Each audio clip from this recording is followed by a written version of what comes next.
The Yeah. webinar has been started. Recording has started. We are ready We're to go. live. Welcome to our monthly webinar. We are live on Facebook, YouTube, LinkedIn, and here. That's it. Those are the only places. It's like all over the interwebs. Yeah, it's all the important places. It's all for sure. So, David, I know you're very excited to talk about our webinar topic here tonight. A topic that is near and dear to your heart: organic web traffic and paid web traffic. What's the difference? Which one's better? And why maybe, just maybe, you need both. So give us the lowdown first and foremost. What the heck is organic web traffic and what the heck is paid web traffic? Yeah. Well, thanks, Mike. Just to be clear, I'm excited every month for every topic, but it is near and dear to my heart. You're more excited for this than TikTok. I know it. I know that for a fact.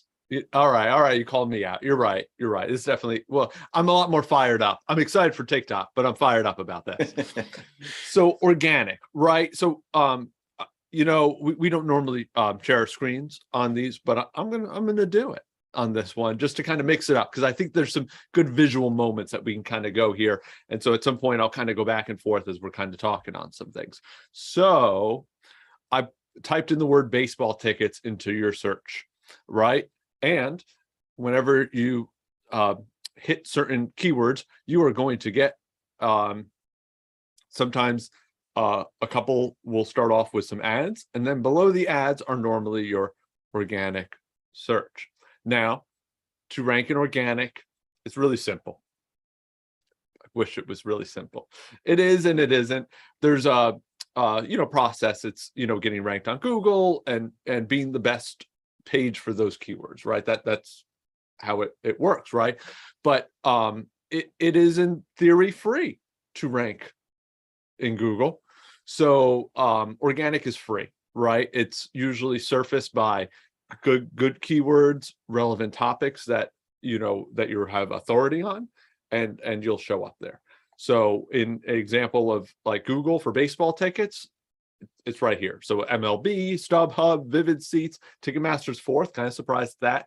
But again, the searches change all the time, but these are just what Google's surfacing as it feels that is the best results. So that's organic. So you've got these organic results, and it takes work, right? Like you can't just create a page about MLB tickets and instantly get organic results. It doesn't happen overnight, right? Correct. If we were like in like 2008, I'd tell you differently, that if you gave me like 24 hours, I could have you ranking for MLB tickets, or baseball tickets, but you can't now. And a lot of that is for the benefit of what we're clicking on, right? Because it reduces spam, it's quality of results. And but like StubHub or Vivid Seats or Ticketmaster, like they're actively working on their pages, right? And they have a specific landing page for baseball tickets, for keywords that are relevant to that. And so they're optimizing that page. They're writing text, they're getting backlinks, they're creating internal links within their content. They're trying to be the authority for it, right? And that's what they're going to be. Now, they might not ever be able to outrank MLB, right? They are literally Major League Baseball, so it might be hard for other companies to overcome them. But for StubHub to be second within the organic has a lot of value for them, probably, in terms of like, most people might click on the MLB one, but most of the time I believe that goes over to Ticketmaster anyway. So it's kind of interesting that way too. So yeah, there's a lot of inside baseball to getting organic results. There's some strategy there. Yeah.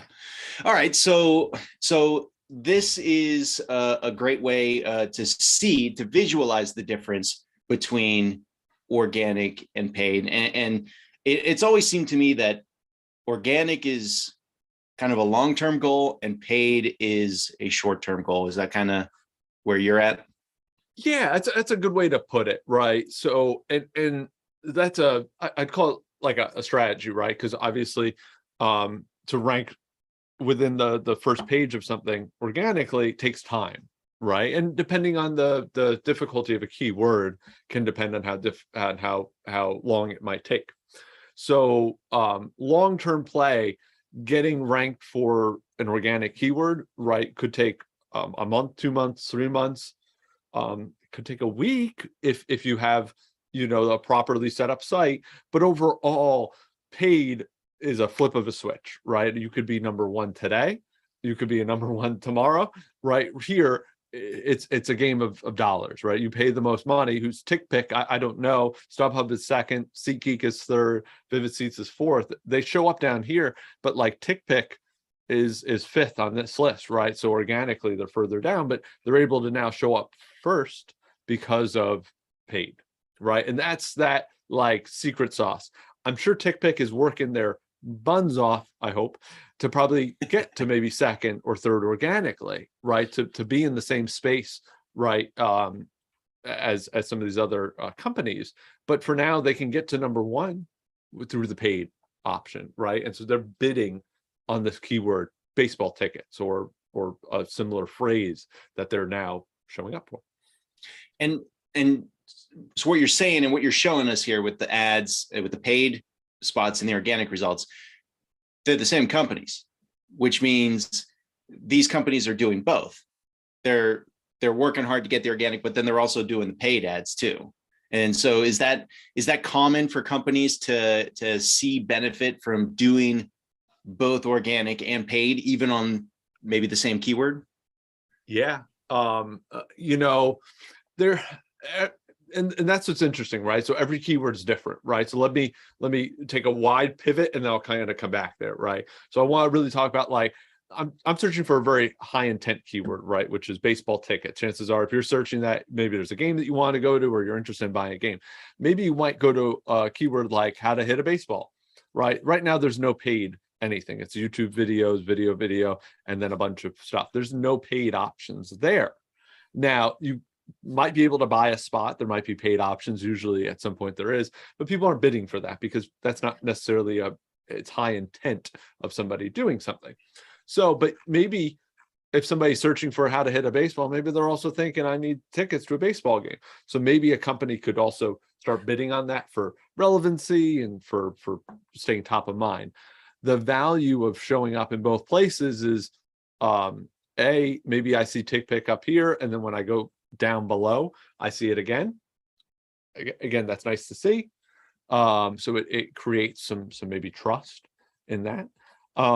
As well as there's people that even bid for competitor keywords, and people will even bid on their own keywords for ads, because in case your competitors are bidding on it, you might still want to show up number one if it happens to be that you're searching for that. You mentioned if you see them in organic too, it gives you a little bit more of a trust factor. Mm-hmm. Do you, David Foreman, tend to not? Do you see the paid ads up at the top? And I'm sorry, I'm getting attacked by my dog here, which is a normal routine. If you've ever been in a meeting with me, I've probably been attacked by the dog. But do you like to see both as a consumer? That's it. I knew you were going to ask that question. I knew it. And in my mind, I'm thinking to myself, so some of the times I click on the ads, not all the time. And there's a moment where a lot of times it does build trust. And here's why. It builds trust sometimes for me, because if there's a keyword that somebody is willing to like, hey, I'm willing to pay to get some traffic and to get some visibility, and like it might share some legitimacy about a company. But then sometimes there's some keywords like, I'll be honest, for me, maybe the baseball tickets, I'm probably going down to where I think maybe is the best one that seems to like meet my thing, that the title or description really really works for me. How about you? Are you an ad clicker or not? It's a great question. There are definitely times where I'll click an ad. But I think kind of how you said it, it's kind of depends on the search. Mm-hmm. And also the ad. Like if it's an ad for a company I've heard of, I'm much more likely to click it than if it was TickPicks, which I've never heard of before. I haven't, and now that I see them ranked 5, I feel a little bit better about them. But they don't advertise, I guess. Like I don't see them on at least when I watch a sporting event, I don't ever see that. But maybe they're getting their name out there, and I don't blame them, right? Maybe I might give them a chance now that they're showing up number 1. They're really trying to get my eyes, and I see them down below. I might give them the free click and not cost them any money. Yeah, you help them out a little bit. So let me show you this, right? So I'm not a very large Bing user. I like Google. They use up 90% of all internet searches anyway. So I know I'm not alone in this. So we were, kind of chatting about the research of ads and everything like that. And so I Google has this ad right here, right? So it's kind of in your face a little bit, right? So Bing has their own network, right? Where they do their own ad network. Google has theirs. And DuckDuckGo uses the Bing ad network, just in case anybody was ever wondering. It says it somewhere within the ad stuff. So what I thought was really interesting was like, oh, wow, Bing does not surface ads right away, right? Oh my goodness, here's this awesome thing all about, the events coming up, right? The St. Lucie Mets versus the Daytona Tortugas. This is exciting. It shows like events. So it's like, okay, those appear to be either organically placed or based on like event schema that you might be sending to it. But then after that, it goes into this weird, it's normal flow. But I'm like, oh, that's a lot of stuff there. And then I noticed ad is so small there. It's not up top. And I was like, okay, there's 1, and then 2, and then 3. 4. You gotta scroll a bit. You got to get down. Like ads, there's a lot of ads. There's they got four. I mean, this was a big one. This takes up the whole thing. But it's just so interesting that I'll be honest. When I originally went here, I was like, oh, they don't surface ads very quickly on Bing. So I'm not as I don't use that often, so I don't necessarily see how it flows. But to see the light gray ad that matches that color here, it's just interesting. So. Mm-hmm. What about, I know that different keywords, and I've been asking a lot of questions, but if anybody else out there has questions that they would like David to answer, since he's our web traffic guru when it comes to organic and for paid, if anybody has any questions, feel free to drop them in the chat here. There's the Q&A section if you're on our live webinar. I'm getting a back scratch from the dog here. There's also on Facebook, you can leave a comment. LinkedIn, you can leave a comment. YouTube, you can leave a comment. We're streaming live there. And if you find the video on any of those platforms after we're done, feel free to still drop a comment and we'll come back in and answer it as best as we can after the fact. But just want to make sure people knew that they could go ahead and ask us a question at any time here. But for some of these keywords, like I imagine that if I wanted to make a website and rank and get up there with those top 5 companies for baseball tickets, it's going to cost a pretty penny. Yeah. How much does that come into the, when it comes to decide how much organic do we want to, how much do we want to put into effort to ranking this organically? How much do we want to put into ranking paid? How much does the specific keyword come into play? A lot. The specific keyword can mean a host of things, right? It could be difficulty, right? How competitive is it? And then, right, what's the cost of it, right? And some of the keyword tools, some of the third-party tools that we even use will even give domain value based on what you rank for. Hey, that's like free traffic, right? Because organic is free. But they'll be like, oh, but you rank number 1 for MLB ranks number 1. So is that click worth $100, right? Because they're ranked number 1 for inorganic. Maybe. I mean, I would definitely say yes. That there's a ton of value there. So, and that's where I think a balanced approach to paid and organic, right? Paid is that like that company that we've never heard of, with TickPicks, being that one that is now jumping up because right now they're fifth, right? So how would they get that visibility if they're not bidding on that keyword? I mean, not bad to be fifth. I'll give them credit for that. Never heard them as a company, but so they can move their needle a little faster and probably working on their organic efforts to kind of move up that their rankings would be the way to go. So you would set a portion of probably their budget to, paid, and then in a perfect scenario, right, that you might then massage some of your budget to then, over time, as you begin to rank higher, maybe they don't need to spend as much on paid ads because your organic ranks maybe number 2 or number 3, and it has that credibility now that you don't have to put all your budget into that, and maybe you can continue to focus on, it's free, but there's efforts and energies, right? There's time and authority that you're building that is through maybe writing content or backlinks or outreach. So the big picture item here you've mentioned before, and you and Craig have talked a lot about businesses building their funnels and letting the funnels help drip the customers and the potential clients to them over time. So how can we use organic web traffic and paid web traffic and help all of that get into the funnel? Yeah. So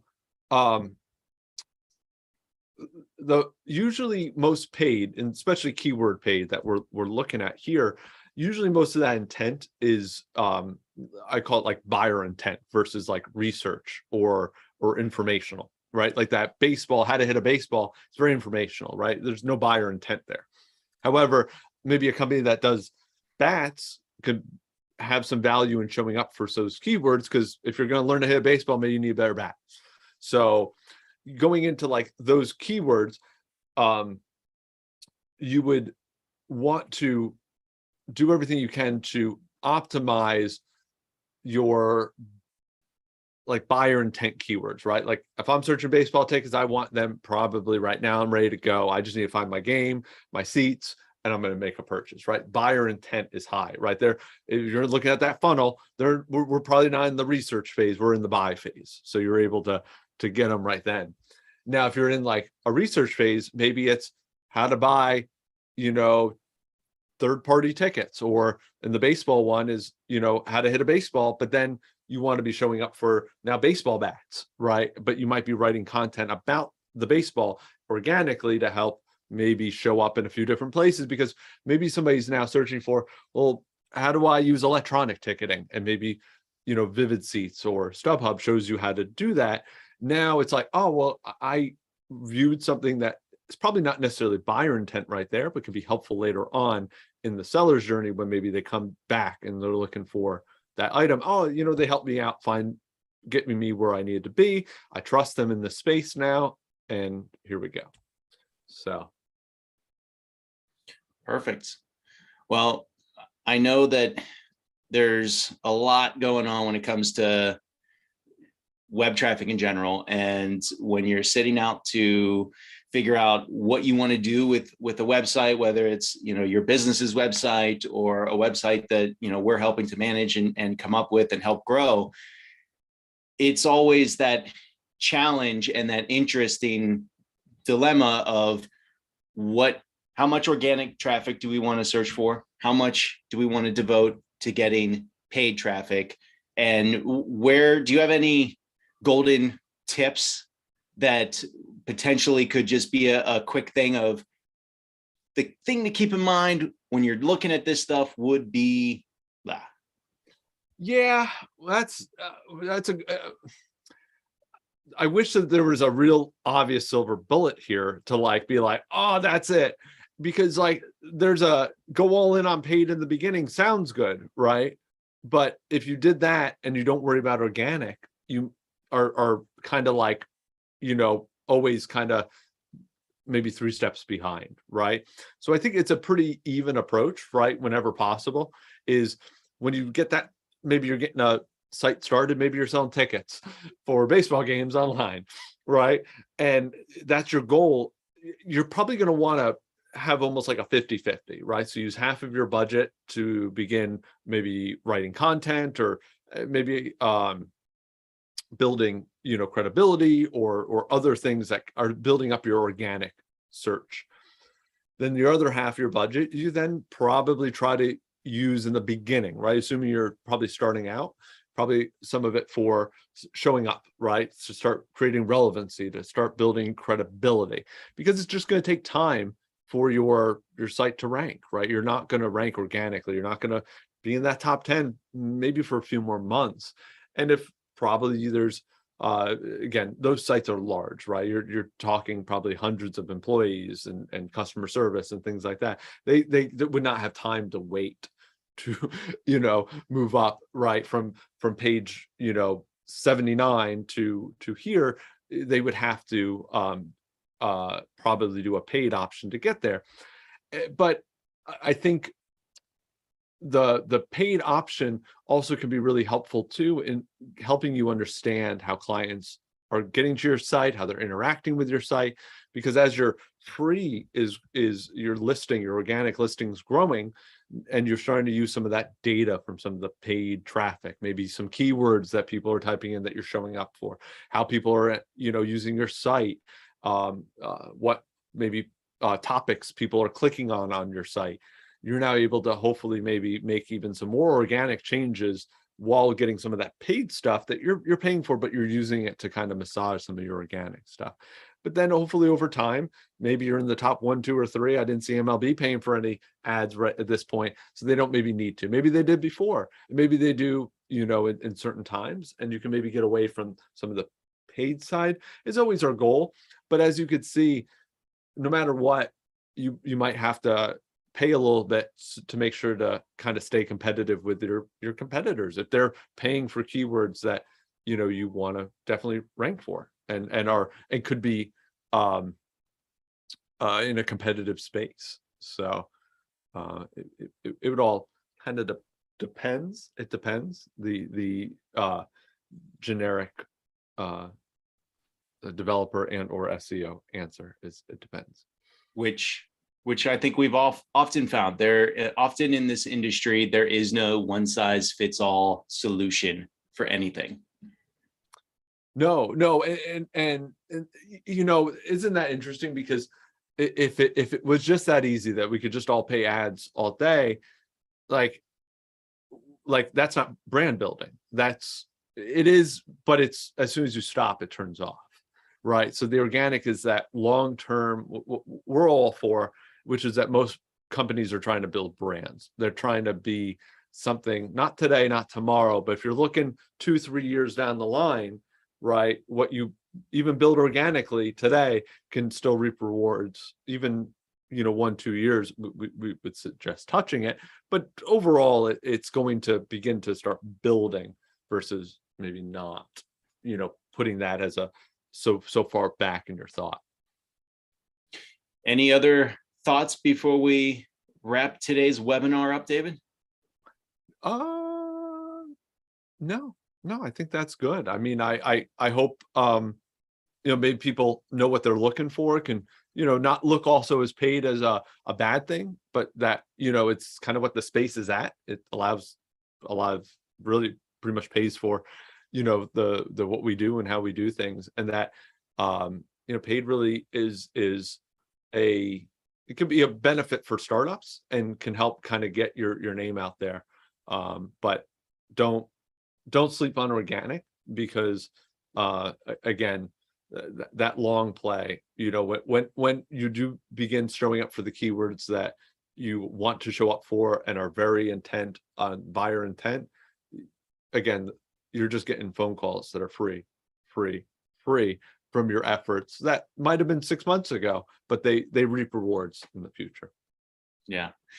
Well, David, fantastic information. As always, if anybody out there has any other questions about organic web traffic, paid web traffic, or just what it is that we do here at Clarity Creative Group, you can go ahead and leave comments on these videos on Facebook, YouTube, LinkedIn. You can follow Clarity Creative Group on all the social platforms. You can reach out to us through our amazing website, if you will. And then next month's webinar, I think, is going to be a lot of fun. The topic is, and I quote, "How to find the right marketing company for you, and it ain't always us."